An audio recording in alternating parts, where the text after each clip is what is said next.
Well, hello, good people. How's everyone doing tonight? Welcome to another episode of He Said. A look at the world from a seasoned black man's perspective. I'm Alvin King, and it is Friday, December the 10th. Happy holidays to everybody. As you can see, I have like Christmasized my house, and I am totally in the spirit this year. A total contrast to last year. So I hope everybody's doing well. Great to see you. Thank you for tuning in to our show tonight that we have put together. And tonight is our best of show, ladies and gentlemen. And we feel that as we enter into this season, one thing that is very clear to us is that you have shown your support for he said in ways that are truly unimaginable. You've tuned in every week, every Friday at 7 o'clock p.m. from your homes, your phones, your tablets, your cars. Every Friday night at 7 o'clock p.m. You could be somewhere else, but you have been here with us and have allowed us to bring you great shows with some amazing guests, with resourceful topics, exciting features, and of course, the discussions have just been incredible. So we really do appreciate all of you tonight as we bring you this very special show. How you doing, Joseph? Um, hey, hey. So again, I hope you guys are again having a great week. I also want to say something to everybody because it clicked in today when I did it. Today I set up my uh my physical, my year-end physical. So I'm saying to all of you, please, it doesn't matter how old you are. If you haven't gone to the dentist, if you haven't gone to, to see your eye doctor, if you haven't gotten that colonoscopy, yes, and some of us are at that age where you need to get it. Some of us have had 2 and 3, but you need to check that off your list, ladies and gentlemen. Make that a priority to get yourself checked because this is the only temple that you have and you need to take care of it. All right. And one last thing on the health kick, since I'm on it, COVID is beginning to rise. That's right. Since Thanksgiving, people are getting COVID, and even the vaccinated are getting COVID. So that means that you're letting your guards down, or you're being around people that you kind of trust, but you probably shouldn't trust. Just think about it, okay? Because COVID is real and COVID is killing. Okay, I need to move on with this show, ladies and gentlemen. Again, thank you for being here, but I can't do it without my co-host. Come on in here, Mr. Vash Bodie. How you doing? Hey, Alvin, I am doing fantastic. How are you doing? I am doing good, feeling yellow, feeling bright. You know what I'm saying?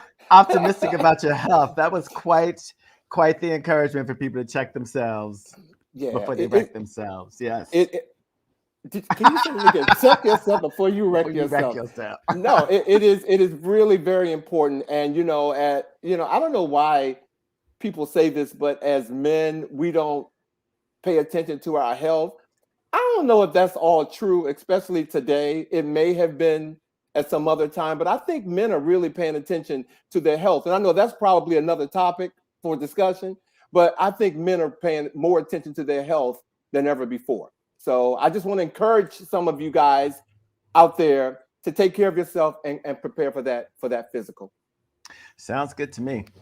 Yeah, yeah. So, hey, look, tonight is our best of show, and as you know, we couldn't bring in everything that all the shows that we've done. We couldn't do that. But Vosh, will you agree with me that throughout this year we have brought features to our guests about managing your health, managing your finances. We have also told people or talked to people about focusing on themselves by having shows like The Skin You're In, The Art of Happiness, The Power of Love, and also dealing with their triggers. And then last week, we ended the show with a dating coach, telling people how you need look, love is in the air and you need to get into it. And we've had a host of shows talking about love and romance and how you can prepare for that. So would you agree that we've pretty much done a pretty good job of being resourceful to our viewers, Vash? Oh, absolutely a resource. And it's so funny the way that you put that, because we have started off really checking in who we are individually, making sure that people have themselves together financially, getting rid of triggers, like you said, doing emotional wellness, searching through trauma.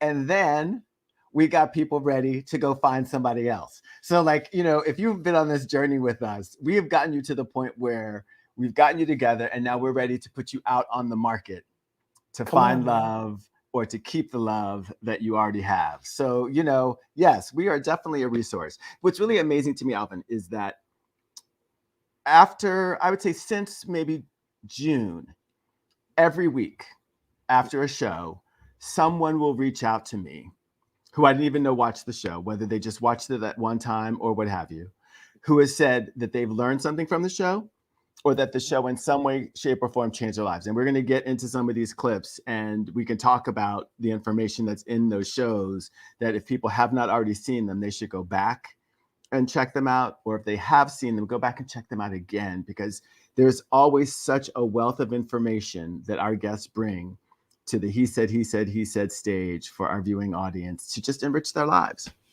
Well, I mean, Vash, I couldn't have said it better myself. That is so true.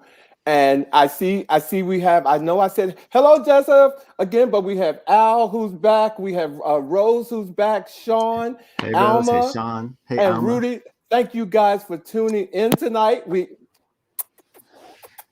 love to see you. Seriously. Well, some of our newbies who have just joined, we're going to show you some clips from previous shows that have really moved us and have caused our viewers to write to us and have said things like, you guys got to keep going, and you've encouraged us. So we're going to go ahead and kick the show off right now, where, again, we talked about managing your health. We're going to kick the show off right now with one of our first favorite clips from Managing Your Health from Dr. Deborah Warner. What are some of the signs of male trauma in an individual? Oh boy, men don't talk. I know it sounds like a cliche. Well, not for this show. I know, especially with us. Right. Let me rephrase that. Men don't talk about deep things that really trouble them, right? Mm-hmm. And so, like, an example is like, I can tell you, even with my husband, because the book, His History, Her Story. Like, I always know when something's bothering my husband, right? Because he clams up. But you have to let men come to you when they want to talk to you. If they don't want to talk about it, they're not going to talk about it, right? And especially a traumatized man. If this has happened and you've been told, oh, this is bad, this is something that you could have prevented, you've been told all these things, right? And then you open up to somebody. And if a man does that one time and then someone laughs at him, doesn't believe him, right? They're never going to tell you again, because it's very hard for men to discuss emotion because of how we've been socialized, right? Mm-hmm. So men who are traumatized tend to be more silent. And also a lot of the behaviors that come about that are reckless behaviors. A lot of times you have people with substance abuse, which can be with women, but a lot of times it's more reckless. You always think, if a man's going to hurt himself, it's more violent. It usually is. Right. And so people don't, a lot of people want to think, oh, it's okay because he's not saying anything. Is there a sense of guilt or shame attached to that also, Dr. Warner? Yes, there's a tremendous amount of shame. There's a lot of shame research out there with men and male trauma. And it's because, they don't want to admit what happened because they think they could have stopped it, because that's what society has said. That is what their family has said, that, and it's like, no, you couldn't have stopped it. One of the things I do when I work with patients is that I say, okay, so when did this happen to you? They could be like 10 years old, right? And I take out one of those little pencils you get when you're filling out a voting box, and I take out a pen that's big.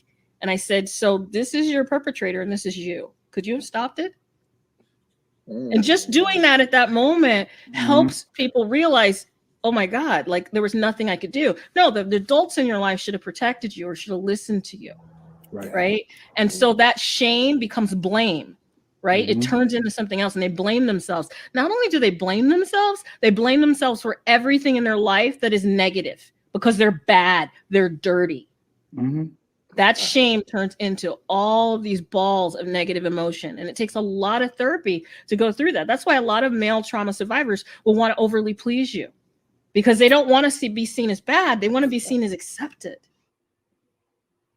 See, now, when I looked at that clip from that show, I got to be honest. I hope Dr. Warner's watching because her eyes, I think I have a fetish about women who do their eyes, okay? Yes. Because Dr. Warner had me up. Look, I was like this. Dr. Warner, thank you for that. Yeah, we were so happy to have her on the show to talk about male trauma, especially being a female from a female's point of view. And it was amazing how non-threatening that felt. Yes. You know, it really felt like someone was really welcoming that conversation and for us to really, truly open up. And that was really lovely. And I want to throw out there that Dr. Warner was a recommendation of friendship and knowledge of, etc., from a friend of mine. So it was a very serendipitous encounter that turned into that episode. So just want to let you all know who are watching that we listen and are always open to hearing who should be on our show and meeting new people. Well, we have her for life. Well, another one of our guests that also contributed to our mental health series was Corey George, ladies and gentlemen. Listen to this clip. What were some of the most therapeutic sort of topics of the book that really helped you heal and really, accept the trauma that you experienced while writing the book? So every time I think of the book, there's a couple of things. There's a chapter on forgiveness. There's a big chapter on that. And I had to understand that forgiveness was mine. It was a gift back to myself. And nowadays, when I talk about forgiveness, I don't even use the word because forgiveness is such a heavy-weighted thing, meaning, am I letting someone off the hook? No. So what I call it is liberation. I simply call it liberation. That's it. Because I'm not saying it's for anybody else. It's my liberation. So whatever consequence that is, I don't care. I don't have to tell you that I'm liberated. I don't have to go back and call the perpetrator and tell you, hey, I forgive you. No, that's my business. My heart is good. I didn't want to live through the consequences of holding it in. And I think the other thing was there's a chapter called Driving Beyond Stop Signs. And what that means is, and this is kind of a topic I talk about even outside of trauma. We all have a life plan, right? And as we're young, our parents or, our instructors or even a coach say, what is your life plan? But no one ever says add a bracket under there for when life happens. So you have a derailment. I started college at 18, actually 17, because I finished school at 17. So when I started, I was still 17. But all the memories of the abuse came back, and I had to drop out of school in my second year. I was hard on myself because I thought I failed. But wait a minute. I didn't have a bracket under that life plan that life happened. Right. So later on in life, I realized that we can still have the same goals, but what if there's a stop sign? And what if it's not really a stop sign? It's a branch off, and it's a deterrent because something's stopping you from going down a path that you're not ready for. Right. And so perhaps I was not ready to be in college at that time because I would have failed. And I went back at 30, and now I'm going to this is my fourth degree. Wow. So this is not about timing. So now I tell my kids now, if you're in high school and you don't know what you want to do, that's fine. Don't force it. Just find and for me, I deal with passion and love. Find what you love. Find what you love and move forward with that. So, for example, if you want to be a barber, I want you to be a world-class barber. That's fine because someone's going to feel the love through your art and your craft of barbering, and that's where my life is now. It's showing people that when you love your life and you love yourself, that's what we get. And so that's why working with trauma is so big, because I want to help people uncover all that love that's been smothered by something else that they didn't have a chance of fixing. Come on, Corey. Come on, Corey. Come on, Corey. Come on, Corey. I got to say something real quick also. Look, I'm going to fire my stylist because I had on the same look when Deborah and when Corey were on the show. And those are two different shows. So you're fired. Okay. So, did you really?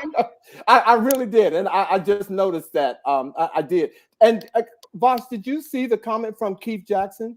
He said that that he's working with one of the professional guests and it has changed his life. That's why we do this show, Keith. This is why. Yes. And he put dollar signs after that, which means that if he's also single, he's now a good catch. Come on. That's why we do this show. Keith, thank you for letting us know that. And before we go to our next clip, I also want to let you guys know that you can pick up Dr. Warner's and Corey's book. Corey's book is Sit or Stand 2.0, Living Successfully Beyond Your Shadows. And Dr. Deborah Warner, her book is His Story, Her Story, a survival guide for spouses of male survivors of sexual abuse and trauma. Please go to Amazon and you can get their books, ladies and gentlemen. Go get it because they were very good. So yeah, and Rose said that Corey was really powerful. I mean, both of them were super powerful, but Corey especially, him talking about the fact that it's life after the stop sign. I mean, I've had that creep into my consciousness when something has gone not the way that I have planned. It's like, all right, here's stop sign. Start all over again. Let's keep it moving because we're going to get back to the road in some way, shape, or form. He definitely definitely hit home. Thank you, Rose. Mm-hmm. Well, since I just talked about authors, one of our other episodes that we did for Mother's Day, and we had a mother and daughter show where we were actually honoring Mother's Day. Silver Logan Sharp, who's a professional singer. She lives here in Washington, D.C., but she has toured the country with the group Chic. She and her mother were on the show, and her mother, Paula Potts, gave us one of our most memorable moments on the show. Here we go. So let's get on with the show. Paula, if you don't mind, we just want to talk to you for a minute. And Silver, feel free to interject. This is our living room. Come on in and do what you're going to do. So, well, in Paula, that case. Cheers, darling. Cheers. Okay, cheers. Mm-hmm. I love it. Oh, yeah. Well, let's go. This is so exciting. It's so wonderful to be here. Hello to everyone who's watching, to everyone who's participating in the show. Yeah, I love. He said. I love that. Hey. I love that. Great title. Love it. Thank you. Well, Miss Paula, I'm Vash, and I have a question for you. So you're a published author, and you have 3 books out. Right.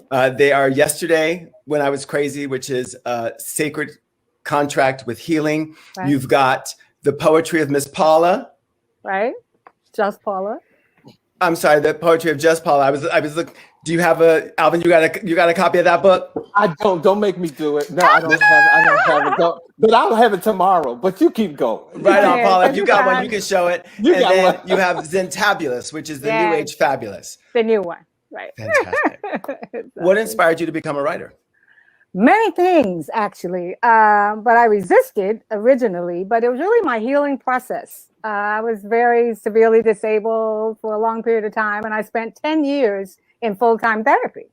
And during that time, I just, I tried things that had not been tried before. And so people started telling me as I got better, you need to write a book. You need to let people know what you did to get better, to feel better. And so that's the real inspiration. And then, of course, Silver kept saying it. So we're bonded by the books as well. She kept saying, Mommy, when are you going to write the book? When are you going to let people know what you did? Maybe you can help somebody else. So I was motivated by her saying that maybe I could help others. And my medical doctor, too, kept saying, okay, I'm waiting for you to write the book. So tell people what you did. So it took me 10 years to actually give birth to what is now affectionately known as the Crazy Book. She wrote a book about it. I wrote a book about crazy, and but it's about my sacred contract with healing. That subtitle is really the crux of it. And of course, divine intervention. God ordered it. You know, Mm. God ordered it. Yes, Said, he did. okay. Well, you're talking to a group here who knows all about the Yes, the yes. divine intervention. Listen. Yeah, yes, you do. Exactly. Yes, we do. Yeah. Amen. He said, okay, it's time. Well, And he actually gave me the poetry first. While I was sort of manifesting the memoir in stages. You know, I woke up one day in the middle of Katrina, the hurricane, and I was really praying for my family who lived in New Orleans at the time. And in the middle of the night, between the hours of 2 and 4 in the morning, I was awakened by the Almighty, and I just started writing poems. Just started writing. It just all came. I just downloaded it. Like I say now, I don't edit God. So when I just allowed him to dictate, I wrote it all down, and as they say, the rest is history. thank you. Okay. Yeah. Okay. And I love that your journey was really to help other people. It seems that the bigger the dream, the more energy that goes behind it. And I'm really happy that you did that. Absolutely. And we're going to share your website Okay. so people can go and you can actually see excerpts from your different Absolutely. books. So Yeah. they can get a taste for the energy and the love that goes into what you do and what shines out from it. So we're excited about it. Thank you. Awesome. Thank you. Hey, Miss I love Paula, being this here to is share Jacques. this with you and your audience. Beautiful. Thank Hey, you. Feeling Miss in my Paula, heart. Already this is loving Jacques. you. Yeah. Yeah. Feeling you in my heart. Okay. The real deal about Paula that I call her Paula. I've known her for a minute, so I can call her Paula. But there was another piece or moment in this show where she talked about finding love at 70. Paula got married in 2019, ladies and gentlemen, and she found love at 70. And first of all, she looks incredible. But there was a moment on the show where she talked about that, and she set me on the path to let me know if she can do it, I can do it. Okay. It's not too late. Not with your cute self. You can find somebody. Thank you, Vash. Thank you, Yes, Vash. indeed. Thank you. No, that was a great show.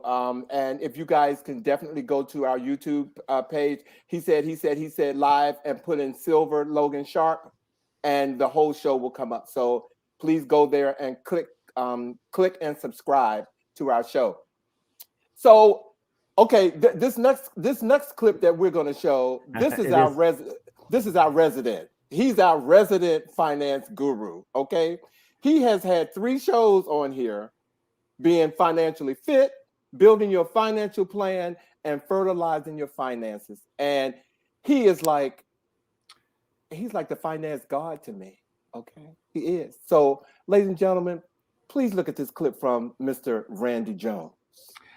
I hope that I have the right clip popping up. When you are 50 or older, you've accumulated some wealth, but you've also accumulated lots of debt. So Randy, based on your experience with hundreds of clients, what works and what does not work when it comes to debt elimination? So you'll often hear people talk about, the snowball effect when it comes to paying the debt, whether paying the debts that you can pay off the quickest and have some sense of satisfaction that, hey, I'm eliminating my debt, or what debts do I have the highest interest rates and things like that. Mm-hmm. But here's what people run into the problem of. The one thing that is constant in all of our lives is the unexpected. And so here's what you'll do. You'll have a credit card. Let's say that it has $3,000 as a limit, and you're dumping extra money on it because you say, hey, I hate that extra debt and I want to get rid of it so that I can start using my money and putting it to work different ways. And then something happens, like a family member calls you, just like you said, Vash, or your car breaks down, or unexpectedly we have the pandemic happen. And because you put all of your extra resources, whether it be to your debt or trying to pay down your house extra fast, but you haven't put any money aside. Mm-hmm. When life happens, what do you have to do? Because you don't have any money aside, you actually have to go back into debt. And so I think that's one of the biggest challenges with that. Okay. That was actually a question that I wanted to ask you, because I understand there are sort of 2 schools of thought around credit card debt. And one school of thought is, if you have credit card debt and you have savings, you really don't have any money.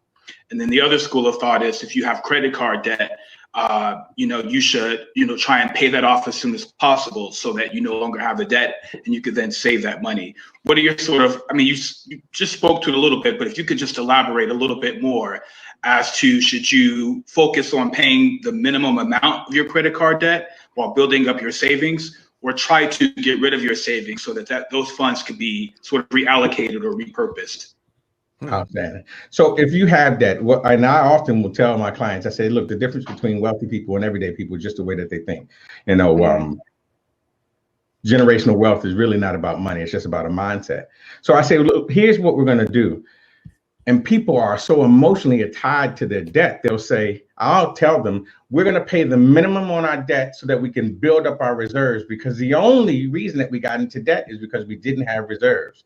And then when we get to a certain amount, and people will say, how much? Is it 3 months of my expenses, 3 months of my income? 3 to 6 months. Truly, we want to get to close to about 8 months of our reserves. And you can only do that by having a spending plan. But put all of your extra resources in your savings, and you get to a certain point where you can actually take a lump sum and then snowball the debt. Then what you end up doing is having your cash flow not attack your debt, but your debt attack itself. Because when you take that lump sum and you pay off one, then you can take that payment and apply it. But the whole time that you're doing that, you're still continuing to build your reserve, because when the unexpected happens, you don't go back into debt. So I would say pay the minimum, build your reserves, take a lump sum, and then attack the debt, and then get back to saving and building your reserves. As your debt goes down, you won't need as much in reserves as well. See, okay, for those of you all who haven't seen the shows with Randy, please go back and look at those shows. I mean, you know, no pun intended, but he'll have you passing the plate, okay? Because brother knows what he's talking about. And he has helped so many of us in our financial woes. And so I am a true testament to having had him on the show and had followed some of his words. Yeah, absolutely. Yeah. He's another one of those people that every time he comes on the show, someone different will reach out and say, I learned something there. And these are people that I know are very like money savvy, financial planning savvy, and to have Randy say something that they still are learning just lets me know that it's always a good time to bring Randy on. And Rudy is saying, can you please do a Bitcoin talk soon? And he's given applause, I guess, to Randy, which we love. Thanks, Rudy. Thank you, Rudy. Yeah, and he did touch on Bitcoin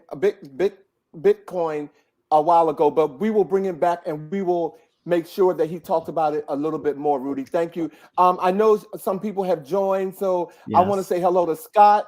I want to say, I think Keith J, I know we talked about, we read your one of your quotes, not quotes, but one of your comments, and hello to you, man. And who else did I just see? I saw Barry. Hey, Barry. Hey, Barry. Hi, Van. Hey, Barry. How you guys doing? Well, Randy wasn't the only one who gave some inspiring words on the show, ladies and gentlemen. So we're going to play these next two clips from very highly, you guys commented on these two shows more than some of the others. But we're going to play a clip of some inspiring words from one of our lifestyle influencers who were on the show, Dr. Keith Harley. Keith, what was your turning point in your life and career that made you want to become a full-time life influencer? I was no longer fulfilled. I'll be very honest with you. A lot of people, they will continue to do something just to make the ends meet.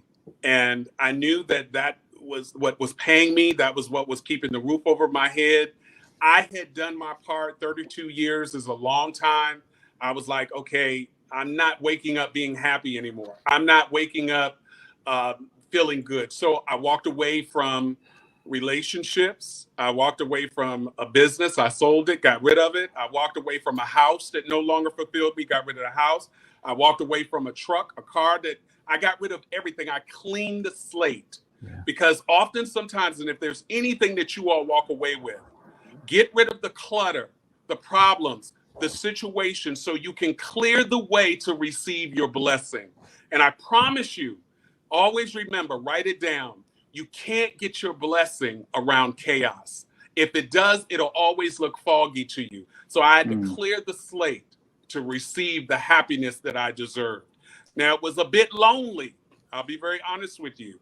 When you walk away from things that no longer serve you, it's a lonely period, but that's only God preparing you for what's about to come. So acknowledge it, accept it, honor that moment that you're alone and you feel lonely in the process of change, and get ready for the big stuff to come, because you're going to be ready for it when you go through that period. Right on. I'm gonna pass that plate. Go ahead. I'm calling the nurses in white over. Well, one of the things about receiving the things that are coming to you is looking good while you're doing it. So let's talk about image. Yes. What does image mean to you? Image is an extension outside and inside of how people perceive you. Always remember, people perceive you in the first 13 seconds that they meet you. If you notice, sometimes, even as children, when people would meet you, they would do what? They would look you up and down. And the reason that is because they're sizing you up to have a perception of who you are externally, and then they get to the internal part.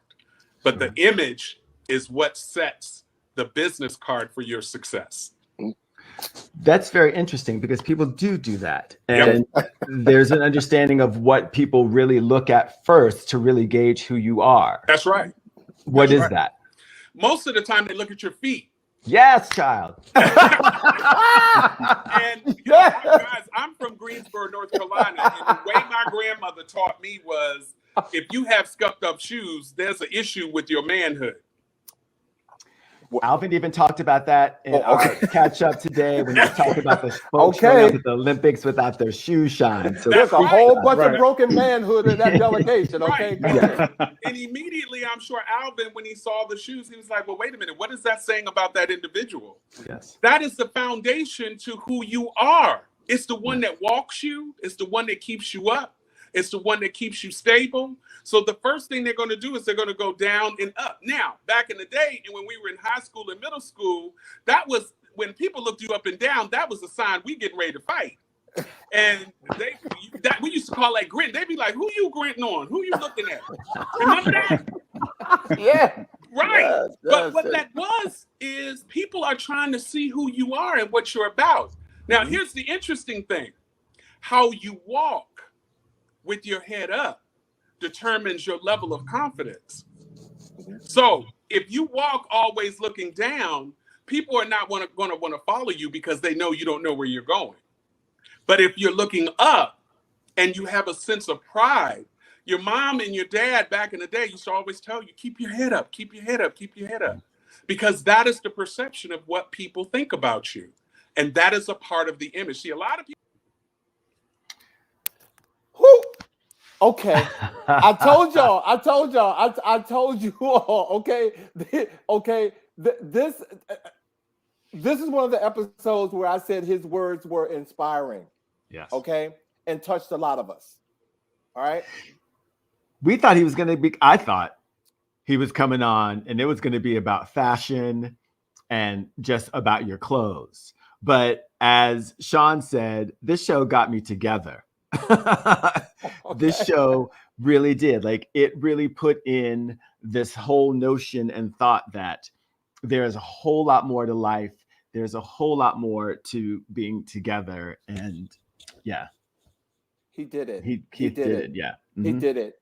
And a few months ago, not even a few months ago, several weeks ago, we had actor and Broadway performer Anthony Wayne on the show. And he too dropped a few inspiring words. The day, we first met Anthony, I think I had just left the Ailey Company, but you had just moved to New York. Really, the only Black show on Broadway was The Lion King, right? And I was going to ask you, what challenges did you face initially back in the day in breaking into Broadway? And do those challenges still exist today to a certain extent for Black men? Good question. I didn't think about the challenges. I thought about the goal. I knew what I wanted to do, and I knew where I wanted to be, and I knew that I was going to be on Broadway. I remember when I was a kid, I on my wall, I didn't know I was doing this. I didn't know I was manifesting this. But on my wall, I had written, I want to be a star.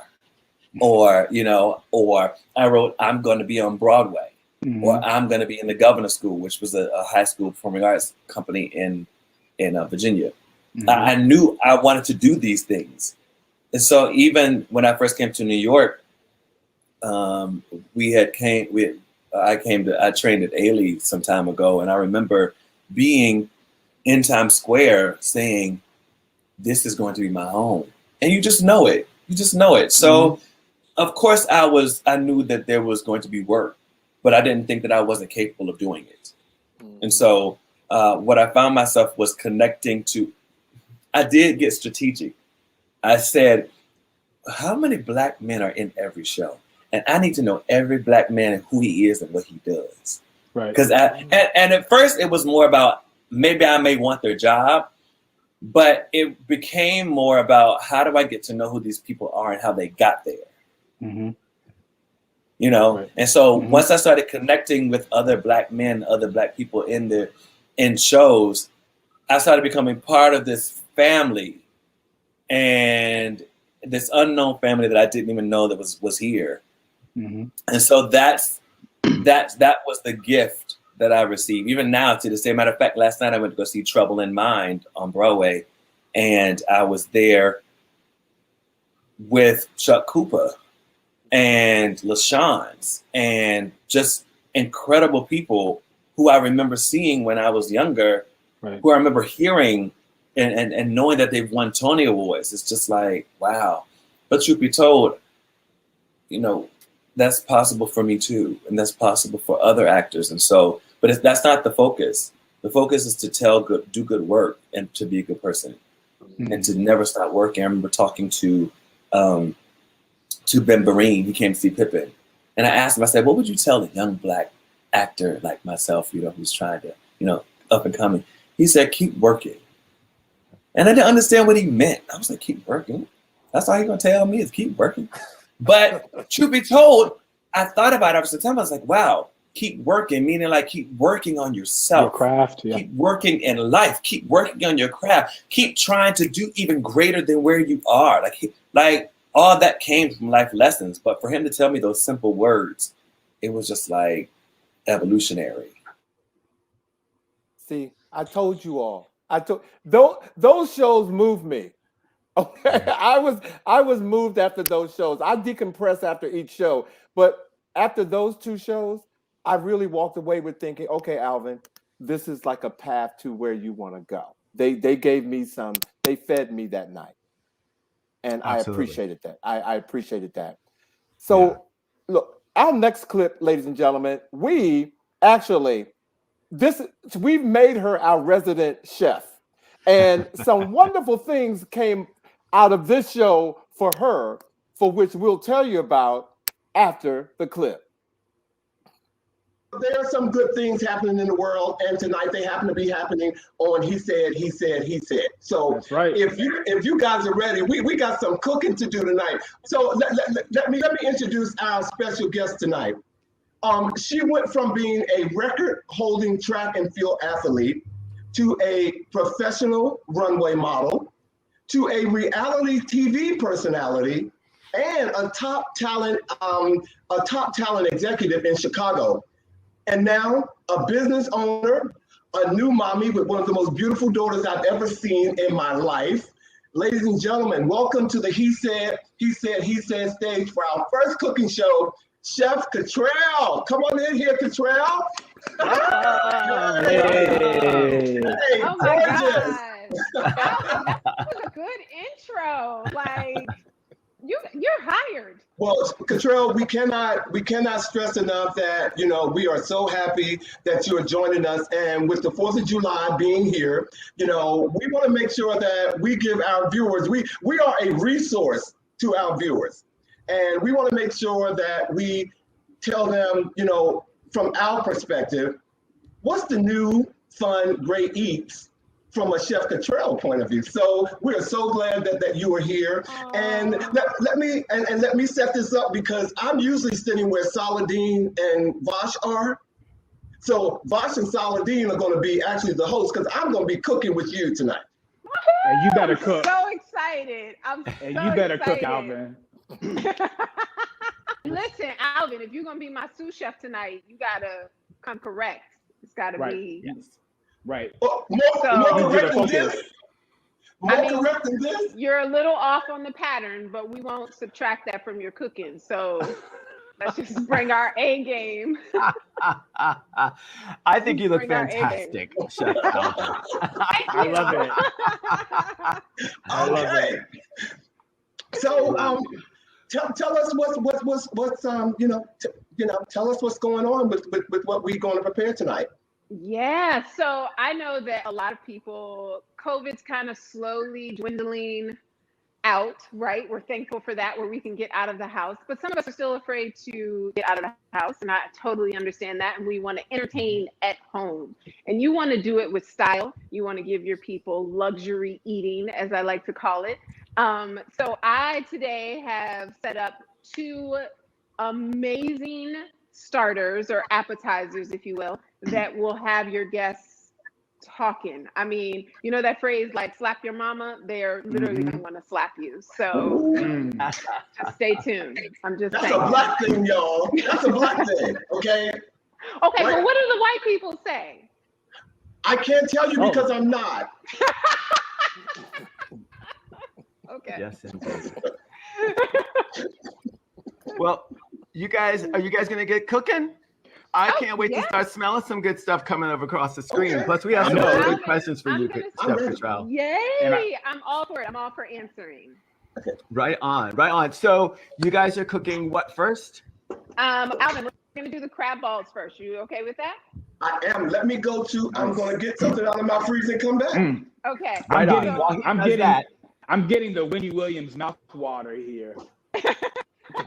Well, listen, we have the DMV is known for seafood, right? I mean, we have the best seafood.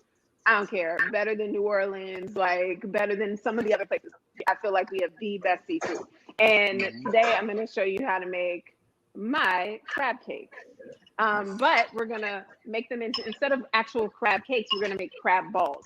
Okay, so like mouth-watering crab balls, bite size, maybe 1 to 2 bites.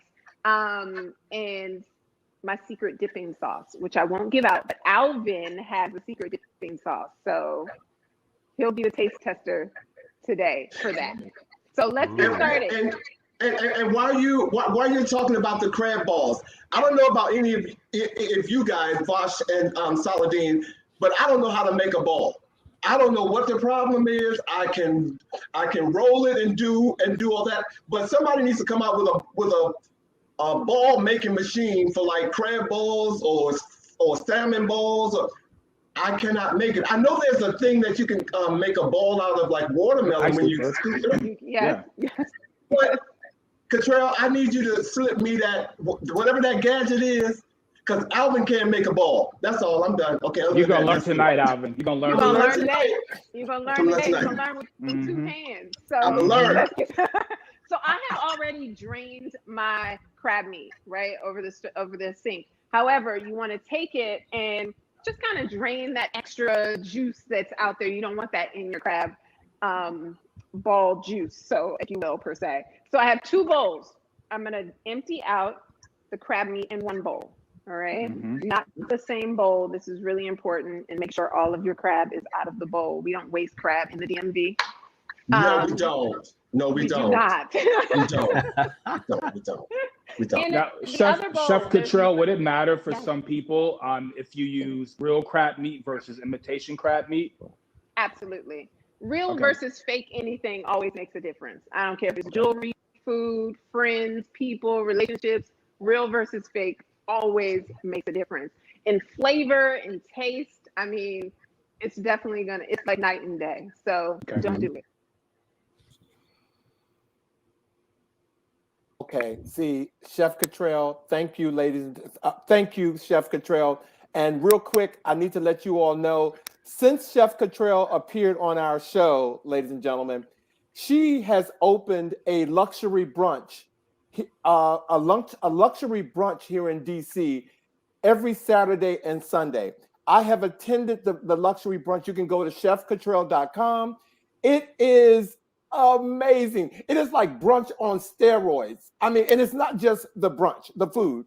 It's the whole wow factor of going, and she taking you up to the rooftop, and it is amazing. If you're in DC, please go to chefcontrol.com and schedule a Sunday brunch. You have to be a party of 6, no more than 8, but it is worth it. All right, it is worth it. So you guys need to take a trip there. Vash, anything you want to say before I go into our very last clip that is like hilarious? I would hate to delay the laughs. I just want to say that we love Chef Cottrell, and I can't wait to get to DC to try her luxury eating.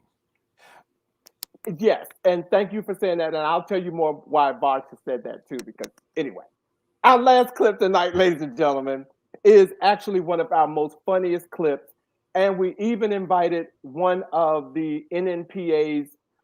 She has her show on NNPA, Ask Alma, and we invited her to our show, and we did a segment called "Why Would They Do That?"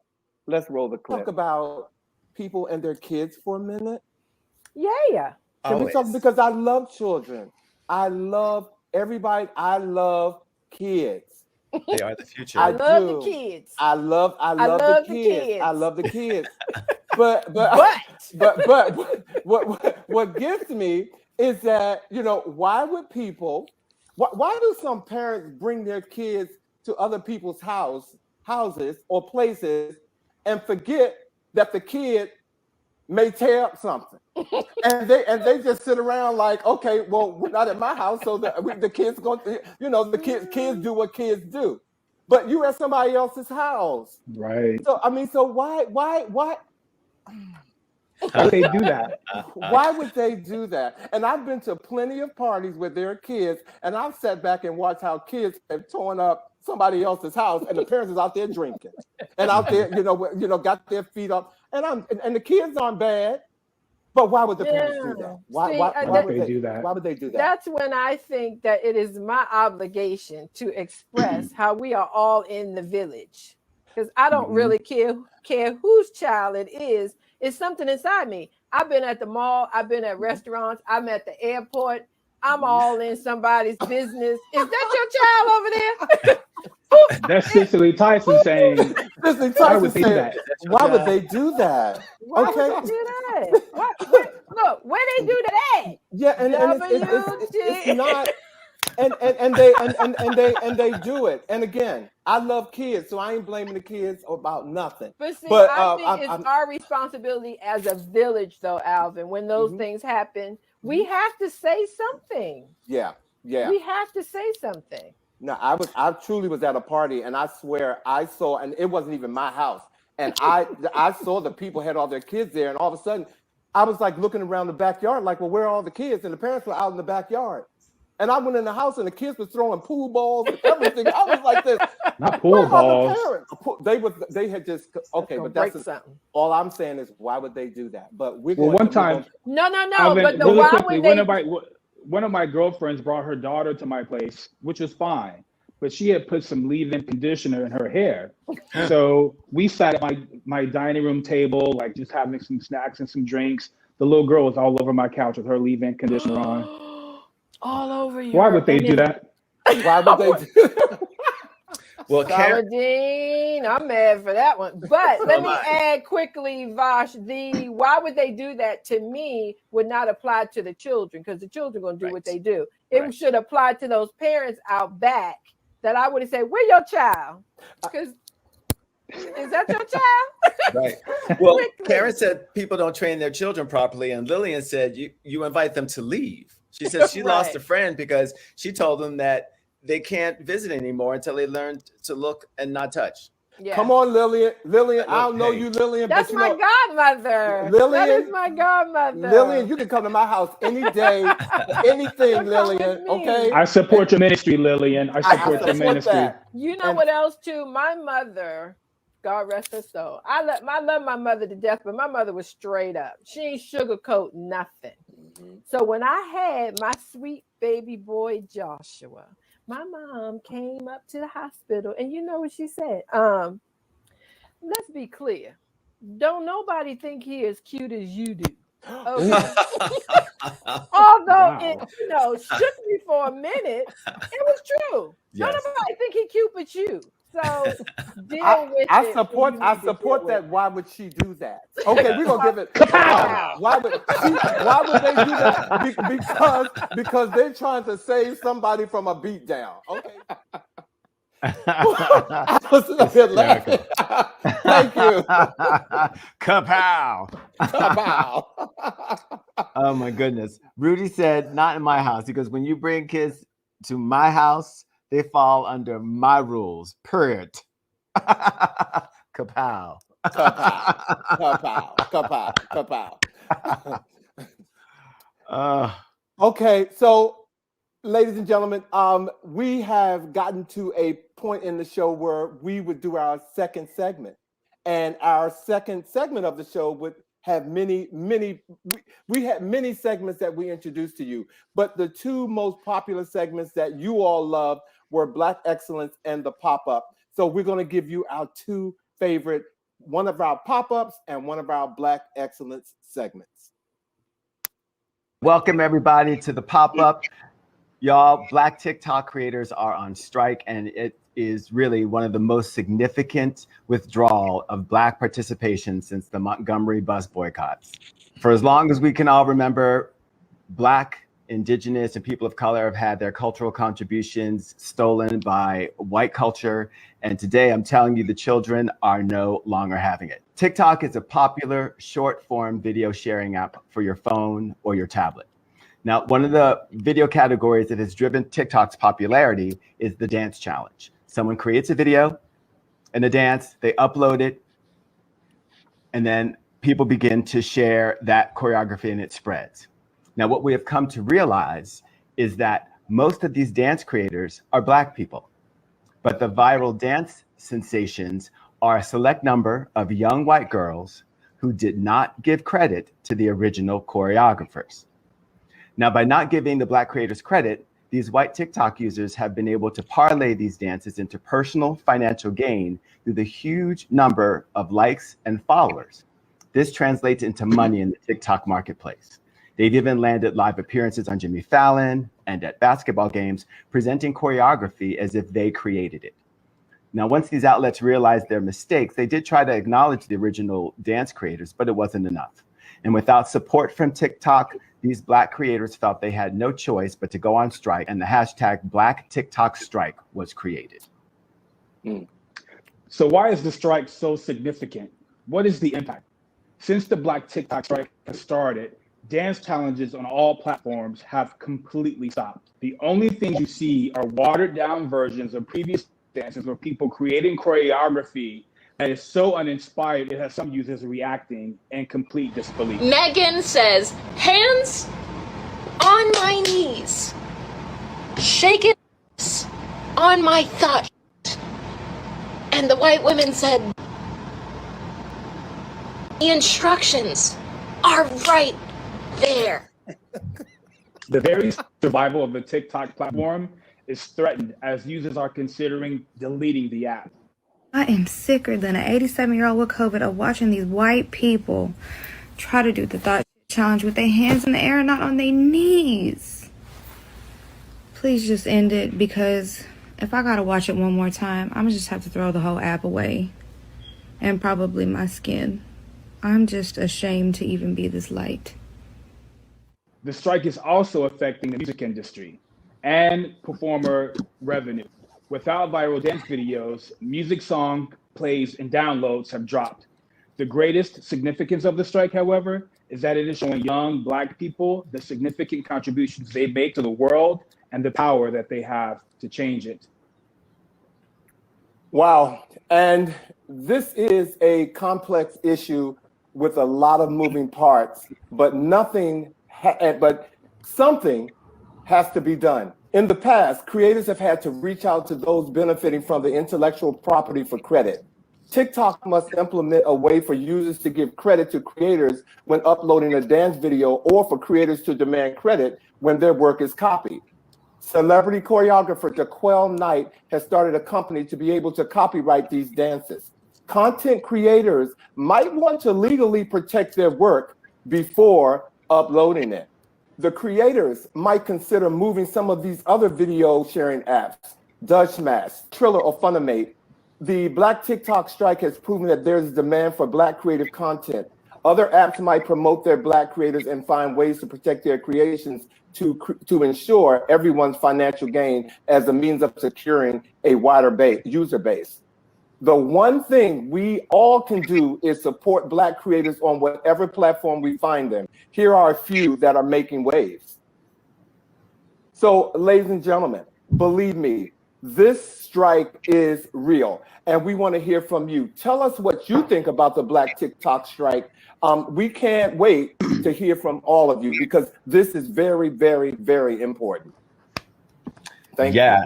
Yeah. And Alvin, I'd like to just take a quick moment to thank Vash for even raising this topic because this was like a complete education for me. I thought that TikTok was created specifically for white kids and white families to go in and create these little dances.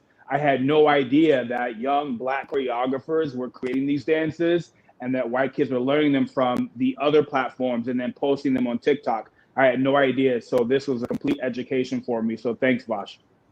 Yes, indeed. I mean, to me, this is one of the most significant social movements that is going on right now because we get to see it play out in real time, that people are doing things, white people are stealing it, and they are even recognizing it. We just went through this whole year last year where we're talking about Black Lives Mattering. People are like, oh, no, they don't. No, they don't. And here we see a whole platform has built financial gain on the backs of these young Black creators. And this market is hot.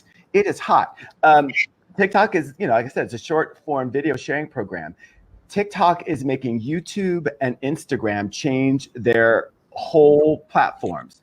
Instagram used to be a photo sharing app. They've announced that they're going to be going to a short form video sharing app because there's so much money there. And these young Black creators have been deprived of being able to gain financially from their intellectual property. And they're saying no more. And I think it's amazing. I think we all need to be supporting them in every way possible.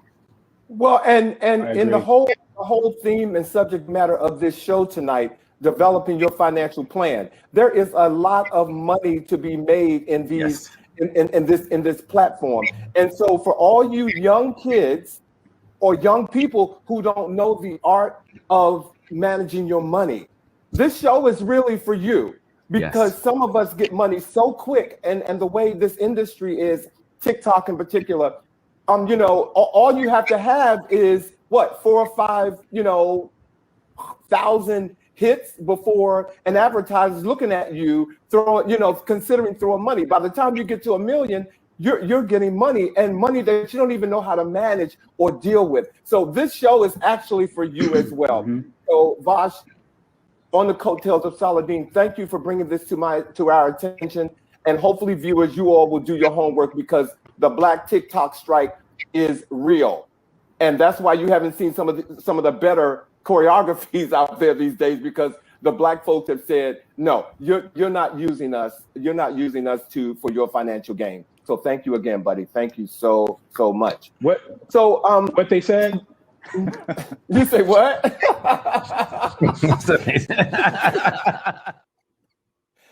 Well, ladies and gentlemen, well, this has been some clips from what we thought we could get in the time that we could produce this show tonight, ladies and gentlemen. We hope that you have enjoyed some of our best in show. And I have to give Vash credit again because I do my part, but I can't do my part without his part. And so he did what he did to make sure that these clips will come up. And Alma just posted, what a show. Thanks so much for including me in the clip. I'm honored. You are so welcome. You are so welcome, Alma. Thank you. And next week, ladies and gentlemen, next week will be our last show for the year. And we are honored to have from the NAACP, Dr. Jamie R. Riley. He's the director of race and justice for the NAACP. And he will be here to talk to us about the critical race theory. And he's going to break it down where we understand it, ladies and gentlemen. Okay. He's going to put it in layman's terms. So you got to watch the show next week. And before we go, we have another special treat for you, but I'm going to give you the words of the week. Dreams are renewable. No matter what our age or condition, there are untapped possibilities within us and new beauty awaiting to be born.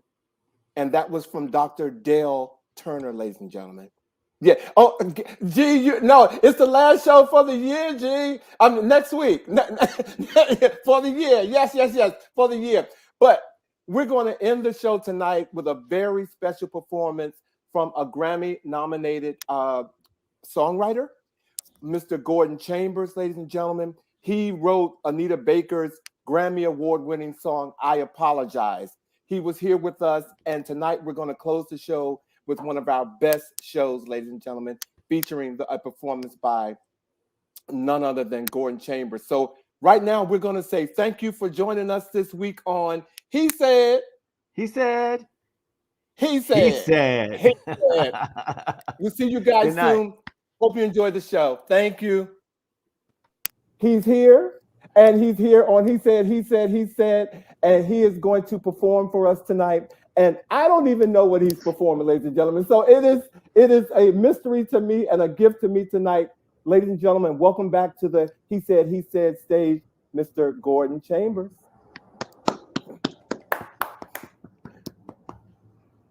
Hey, can you hear me? Yes. Anyway, so I'm at my piano, which you guys can't see, but I'm at the piano. The song that's on my heart right now is a song about perseverance, something we talked about in the interview. It's also the song on my newest CD, Surrender, my most latest album, solo album. Please get all my albums, by the way. Yes. Get them. Good music for adults, grown folks, seasoned people. Yes. But this is a song called My Way, and this song was on the CD was dedicated to Whitney. And I'm just going to sing this right now, since we did talk about her tonight, and since I'm going to be on the documentary next week. So this song came to my mind, and it's a song about, well, you'll see what it's about. I think if you're grown and you're seasoned, you've been through this and you can relate.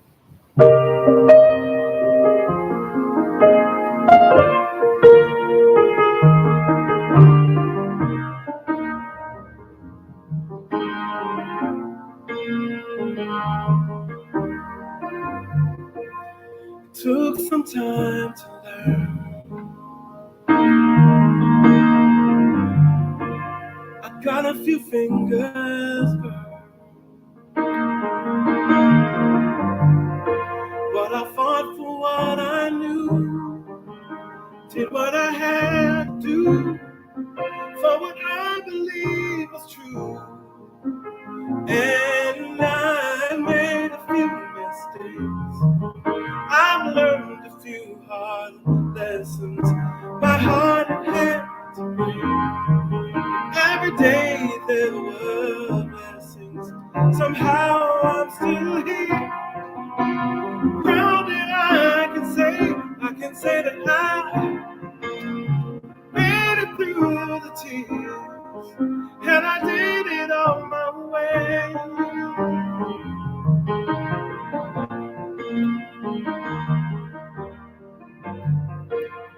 Took some time to learn, and I even took a fall. But when life gets upside down and there's nobody else around, you turn to higher ground. See, I have made a few mistakes. I've learned a few hard lessons. My heart had to break, but every day there were God's blessings. Somehow I'm still here. Proud and I can say that I made it through my fear, and I did it all alone. Whether right or wrong, whether weak or strong, the truth is in my soul. 'Cause see,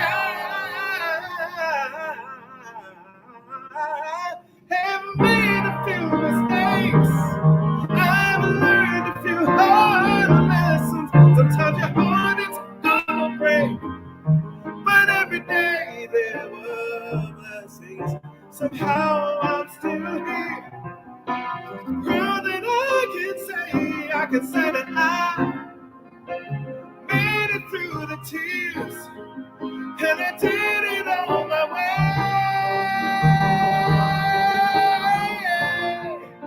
I did it on my way. I did it on my way, my way, my way. I did it on my way, my way, my way. I did it on my way.